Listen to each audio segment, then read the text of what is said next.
Hello everyone, we're out here fishing after some bluegill and crappie. It is a very finicky bite today, and that's why I figured I would show it, because it's really rewarding when you catch a fish and there aren't too many that come through.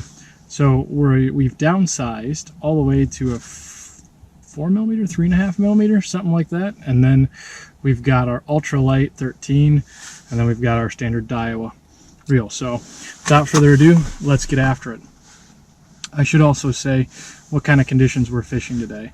It is really nice outside, and the only reason I have you guys up is it's got just a little bit of wind. With that wind, it ruins my audio, so I figured I'll keep you guys with some decent audio. Not professional, because I'm not a professional, LOL. And we're fishing about that 12-14 foot range of water.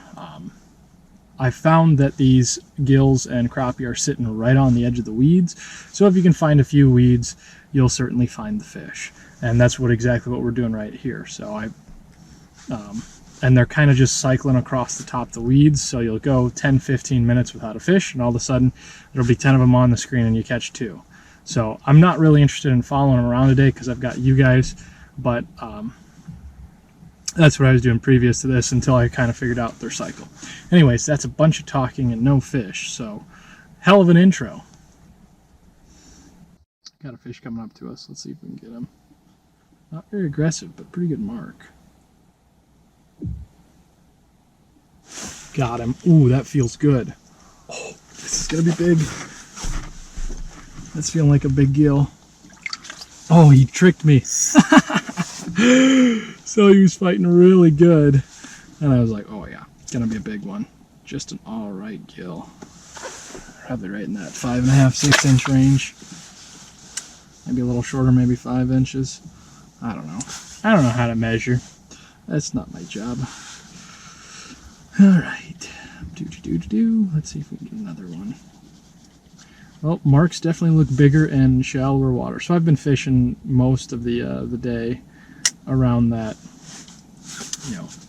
18 foot, and now I'm fishing 11 foot. And whenever you do that, your marks always get bigger, just like with any sort of electronics, because it's closer to the sensor. It does try and do a good job of scaling, but obviously not everything is perfect because I'm trying to attract fish in. Now when they come closer, take that frequency and then just shrink the amplitude. Did I go to like a math class recently here or something? I'm talking about a wave function. So that's how fast we're jiggling it, right? Pretty fast, pretty aggressively. As we get closer fish, you want to shrink that, so it almost looks like it's not moving, the tip's not moving at all.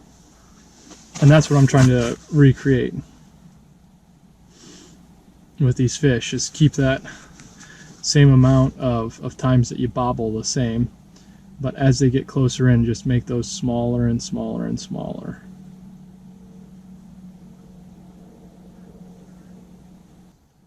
Come on, eat it, eat it, eat it. Oh, and then he runs off. There's a second. Oh, did I get him? Oh my. That's a big fish, guys, there. That's why I didn't feel him. I was like, I think he bit. Maybe. Hold up. We gotta get fish taken care of. This is an absolute world record breaker.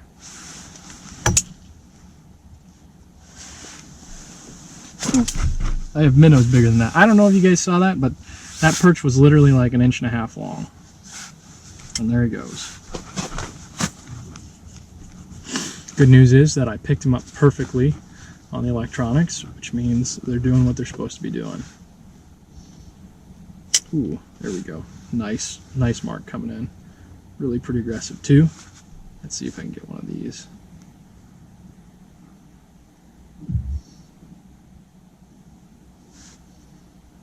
Coming up to me.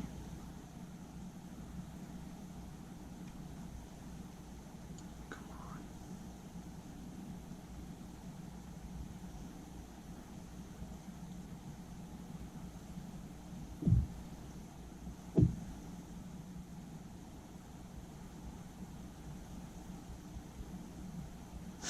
Yep, Good fish, good fish. He's just a little small to go in the pot, and here comes the group.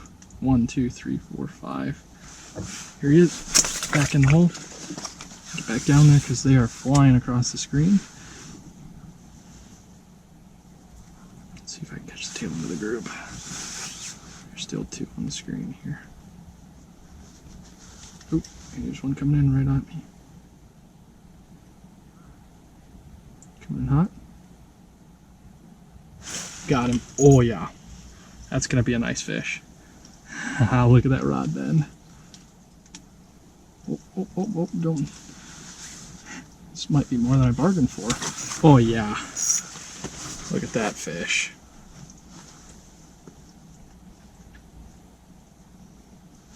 Look at that one. That one's keeper size. I like to keep them right in that about 8-inch range. Any bigger than that, I throw them back because that's your gonna be, you know, master angler fish in the next year here. That one still's got 2 years to go before he becomes a master angler. And that was a female. There's another one here. Let's see if I can get this one. She's on it. Oh, I missed him. Oh, there's another like 3. This suddenly just became madness. Yes. Oh, look at this. Oh my, this is what I'm talking about. This one's going back. This is a just gorgeous fish. That is right up against, right up against your master angler bluegill, if not one.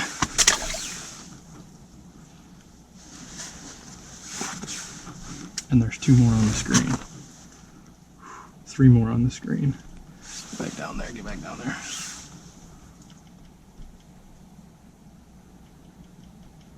Here's my jig. Put it right in front of 2 of them. I am by no means a professional photographer. I'm just some dude off the street who likes to catch big fish. I got 3 on me.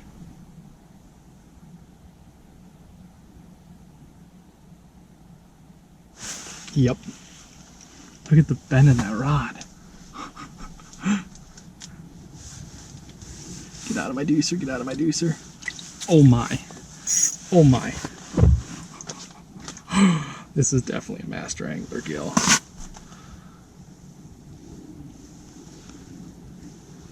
Open your mouth. Open your mouth. Come on, buddy.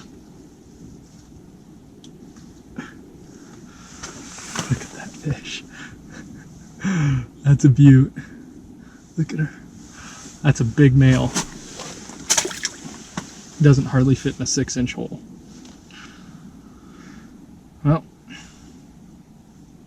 I've always said, you know, fish and panfish shouldn't hardly ever go over a 6-inch hole, and that one almost did. Now, crappie are a little different. They're a taller fish, but I mainly target bluegill and catch crappie on the side and go, oh, look, those are tasty. I got 2 more fish coming back through on me.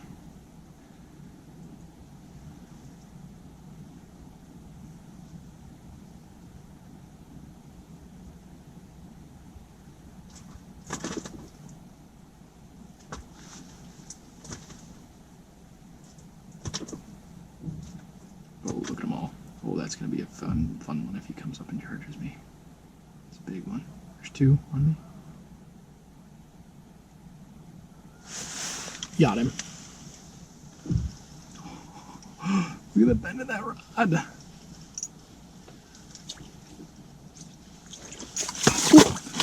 Oh, he's gone. That's all right. He was one of those ones that you want to release anyways. You just don't get to see him, so now you just have to believe me. Ha ha ha ha ha.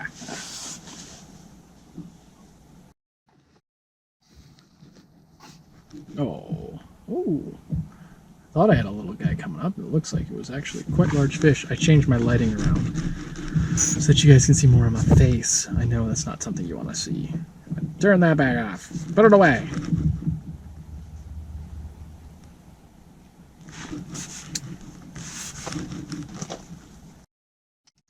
Come on, buddies. All right, the school's coming back through.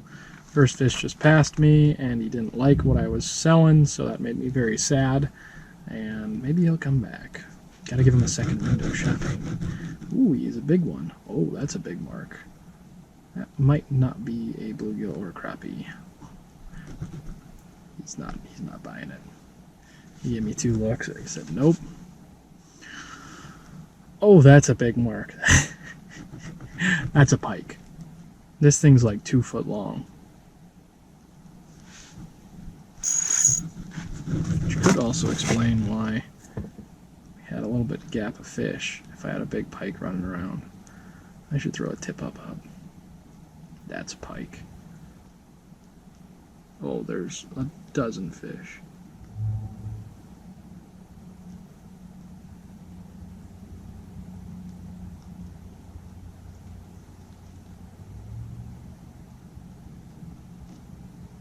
There we go. Ooh, spicy. What do we got? All right, just a decent gill. Right there, about that 6.5 inch range. There's a nice big group that came through. There's still 2 down there. Get down there fast. But they literally came through, and it was really weird. There's like 10 of them that just stopped and looked at my lure. This is a big one here coming up to me. There's 2. Oh, here's the full group.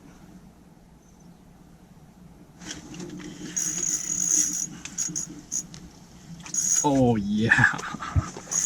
Look at the size of that one.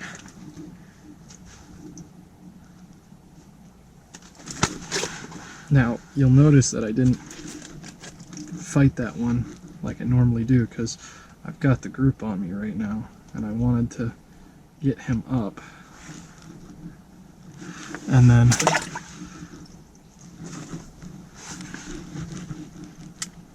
try and get another one. Obviously my poor fish handling skills didn't help me out with that one.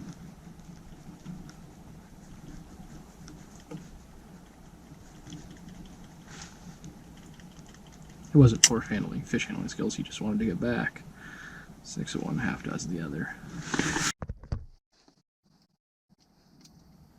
So I was gonna do an outro, and then all of a sudden a big group of fish just came through, and I'm like, I can't do an outro with a big group of fish going through. That's like sacrilegious.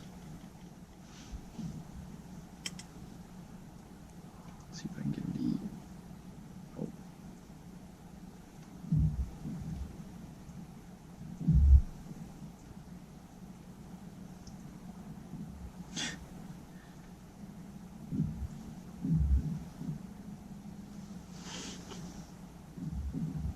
This is terrible outro.